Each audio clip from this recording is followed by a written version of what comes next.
अंत अंत अना अना, तू मैं हूं, यानी तू मैं हूं, यानी वो अना पर उतर आया।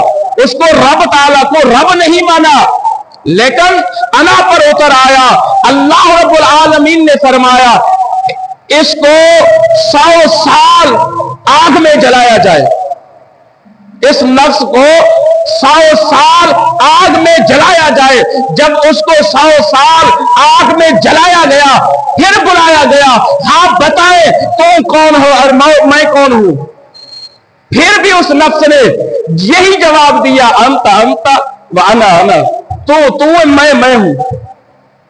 100 साल जलने के बाद भी फिर अल्लाह रब्बुल आलमीन ने फिर फरमाया इसको 100 साल खाना पीना बंद कर दो, कुछ नहीं देना इसको।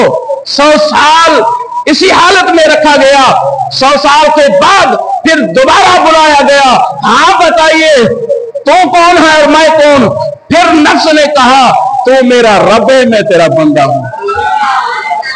फिर रब्बे कायनात ने फरमाया मैं अपने बंदों को इस वजह से रमजान मुबारक का महीना दिया कि अपने नफ्स पर काबू रहकर रब ताला की वाहदानियत को पहचाने। ये इस वजह से रब्बे कायनात ने हमें रमजान मुबारक के महीने में ये रोजे अल्लाह ताला हमें दिए हैं।